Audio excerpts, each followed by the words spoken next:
fact, in the last 3 months, this number was sitting at 1.8. We added another 600 megawatts over the last 3 months. That's the kind of expansion that we're looking at. In terms of a key differentiator, as Arvind had mentioned earlier, I think what we've done differently is we moved very, very quickly from just doing plain vanilla solar and wind to what today is required by the grid, which is firm dispatch RE, which is RE power when it's required. And so we're probably one of the first few who bid for such projects, and actually the first ones to commission an FDRE project. Today, as part of the portfolio, 82% of our portfolio is FDREs and wind solar hybrids. And that's why our average tariffs on the entire portfolio are significantly higher. If you compare any other platform, in terms of our average tariff on a utility PPA of 25 years, our average tariff is around 3.64. And that is primarily because the FDRE tariff being at 445 and the wind solar hybrid sitting at 330. Largely in the utility space, so all our contracts are 25 years with central and state discoms. On the state discom side, we are largely contracted with Maharashtra and Gujarat. We have an excellent track record in terms of payment days, so we get our payment within 22 days. That talks a lot about also the reforms that have happened in the power sector by the government. In terms of where we pride ourselves is on our development and execution capability. We have a pretty big team. We have now around 800 people, 300 at the head office, 500 at the site. We do everything in-house, so we do the entire development in-house. The growth has been fully organic. Right? So we do the entire development in-house, the entire EPC in-house, as well as the O&M which is in-house. Right? We have till date acquired 12,000 acres of land. On grid connection, which is a major issue for renewables right now, we today have grid connectivity for our entire portfolio plus more. As Arvind again had mentioned, we're probably one of the few IPPs who have commissioned all our projects ahead of time, and that is because we do all these activities in-house. We're able to control the process much better and then execute efficiently. In terms of our revenue, matching with the growth, right? So in FY26, our revenue was around INR 800 crores. This is a 40% jump on our FY25 number, and similarly on the EBITDA. So our EBITDAs are in the range of 86 to 87%. Last year, for FY26, this number is 692 crores. Again, a 40 to 41% jump.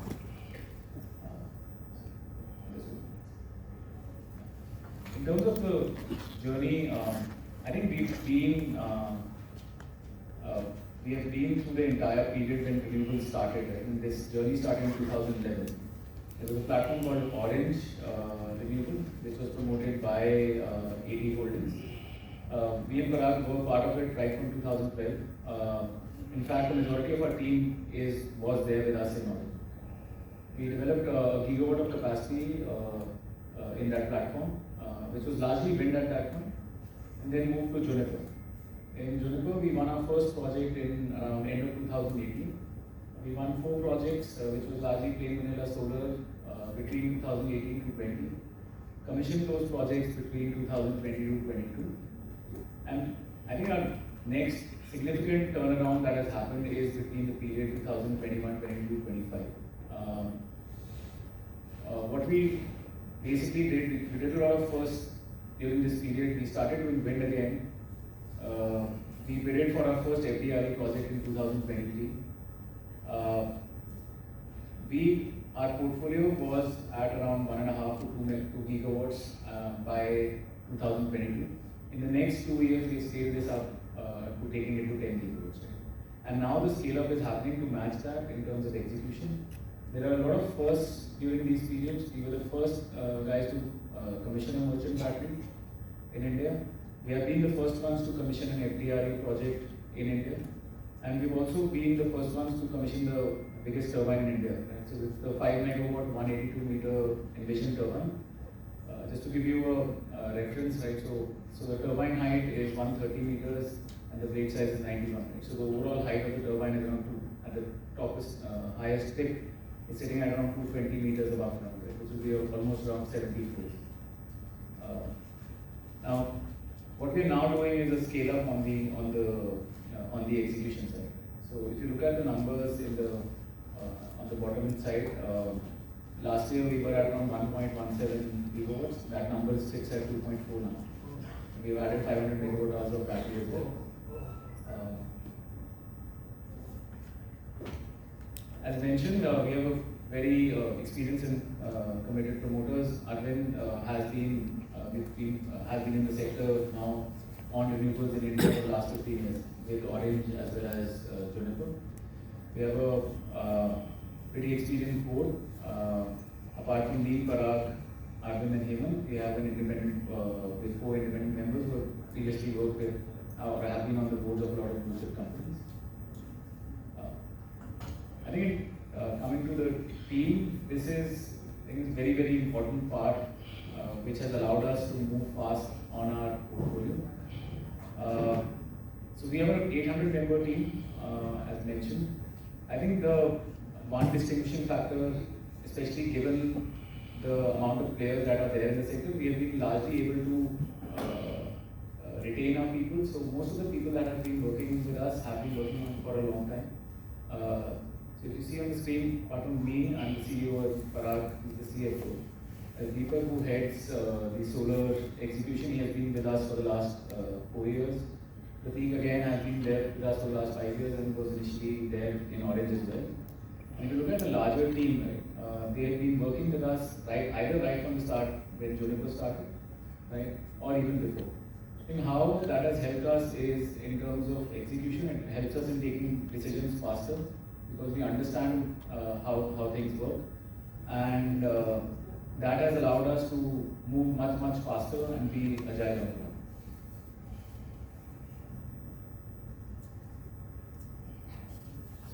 So I'll just go in a little deeper now. So this is around the sector. I believe you guys would know better. I think on the sector, what we are looking at largely, largely 3 themes, right, where the growth will come for the sector. One is energy demand as such increasing, right? So India right now is sitting in terms of electricity demand, right, per capita at around 1400 to 1500 units per capita. This number, developed countries largely are sitting at around 12,000. So if you disregard that part, if you look at China, which is a similar population, the number is 6,500. Of course, they're it's much more industrialized country. But even if you look at the BRICS, right, so if you look at Brazil, that number is sitting at around 3,500. So there's a long way to go for India in terms of electricity demand. That itself, we believe there is a lot of latent demand which will keep on making the electricity to grow, right, the demand to grow. Just at a 5 to 6% growth, we need around 50 gigawatts of renewables every year. That's the kind of size that we're talking about. I think the other play that has now started coming in, especially with, say, 3 years back, the war that happened in Ukraine, and now with the Iran situation, right? Energy security again becomes a major issue.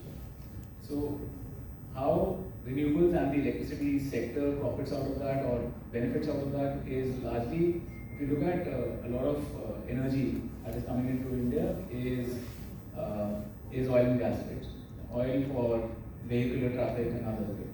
Now, if that can pivot to EVs, and with battery costs coming down, right, they're almost now at par, then electricity with renewables or thermal, right, can actually make us self-sufficient. Right? Renewables even more because then once the projects are commissioned, right, for the next 25 years, we're not dependent on importing anything from outside. For renewables, the third pay is the cost of renewables. We believe the cost of renewables had come down pretty low in 2020 itself, so solar had come down to around 2.5 to 3 rupees. But there was always a question mark about dispatchability, about renewables coming in, when would solar come in, power is required in the night. I think what has happened over the last 3 years is battery costs coming down has entirely changed the scenario. So today we believe the cost of renewables along with the batteries is actually now at par or has gone lower than thermal. So new thermal, I think, is now coming in at a capex cost of around 12 crores per megawatt. The PPAs are being done at above 6 rupees. The renewables today is lower. And what we believe will happen in the future, so apart from the green part of it or the sustainability part of it, Solar and batteries, we believe over the next few years, the cost will keep on going down because of technology improvement. The other sources, unfortunately, don't have that benefit, right? So, thermal, there is largely not a major play on any technology. So, there will be inflationary pressures there. We believe with time, solar plus wind plus battery, right, would largely take over and take over the entire electricity demand. So that's where we see our growth, right? Again, I think we've already explained about our portfolio. So 83% of our portfolio is on FDREs and wind solar hybrids, and that has allowed us to have higher tariffs. And then again, I think since we had an early mover advantage, we have been able to get better returns out of it. This is the capacity mix. So the operational capacity sits at around 2.4 gigawatt right now, gigawatt peak plus 500 megawatt hours of battery. This number, along with the under construction capacity, goes to around 6 gigawatt plus 3.5 gigawatt hours of battery. And when you add the under construction awarded capacity, then the overall number goes about 10 gigawatts plus 4.5 gigawatt hours. This is our counterparty breakup. So 73% of our portfolio is with the central entities, which are four right now. It is NTPC, SECI, SJVN and NHPC. 12% is with Gujarat, GUVNL, 10% with Maharashtra, and the balance 3% is with Tata Power. All our PPAs are long-term, we fixed tariffs. So it's a very, very secure business in the sense once the project gets commissioned, right, you have clear visibility on the EBITDA or on the revenue side.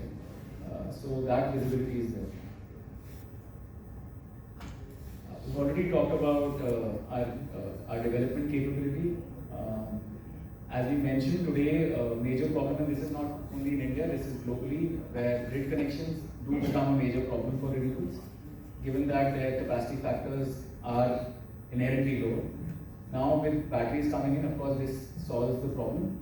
But what we have been able to do is we were able to move faster on grid connectivities even as early as 2021. And that's how today, as we said, we have grid connections for all our capacity and beyond. That gives us a very, very big competitive advantage against our competitors.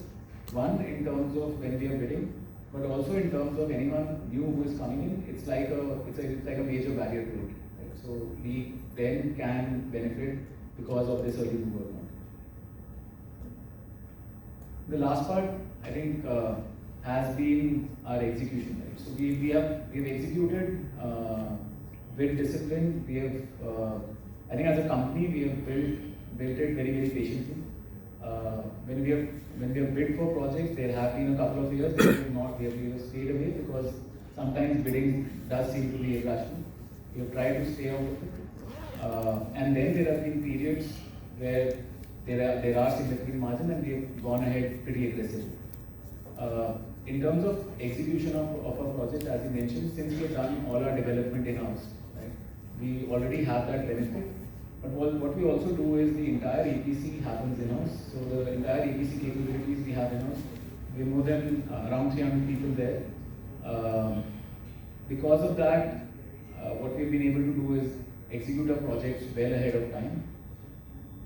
Then coming on to operations and maintenance, that is another way that we do entirely in-house. So for solar, we do the entire operations and maintenance for our projects in-house. But for wind and batteries, what we have done is, since these are complex equipment, especially the batteries and the turbines, we have given comprehensive O&M contracts to the OEMs for the life of those equipment. This allows us to have a better risk management in terms of maintenance. In terms of project finance, again, we've raised close to 15,000 crores till now. We have raised money from everyone across the landscape. So initially it was IREDA, PFC, RAC. Thus now we have on board the private guys like PBS, HSBC, and almost all FIs that are there in this space. Our average cost of debt on the operational projects sits below 8.5%, and that's where we are. So coming to the financial performance, I'll just invite Parag. He will give you a brief on it.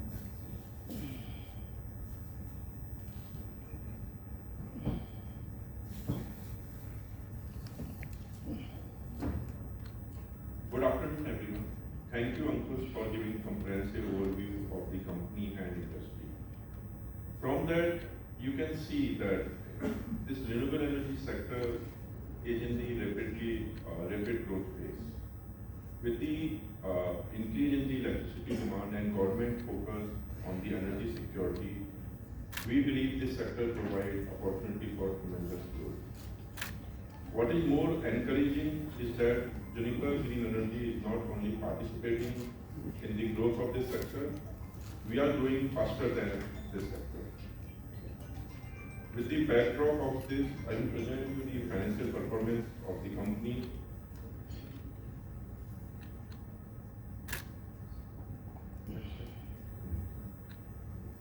Yeah. So as we mentioned, our company revenue has grown 41% year on year. It has reached to 804 crore in FY26 from 570 crore in FY25. Our EBITDA margins are very strong. They are in the range of 85% to 87%.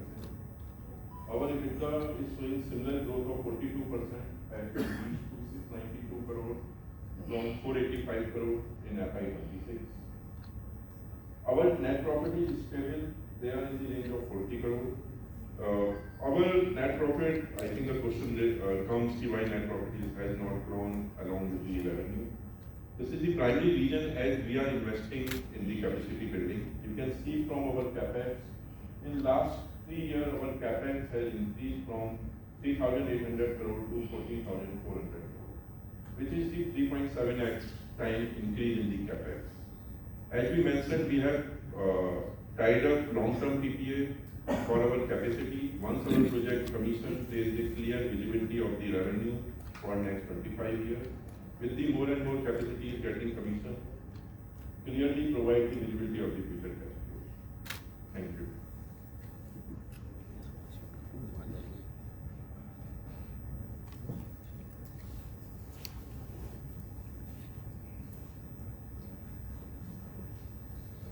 The floor is open to questions.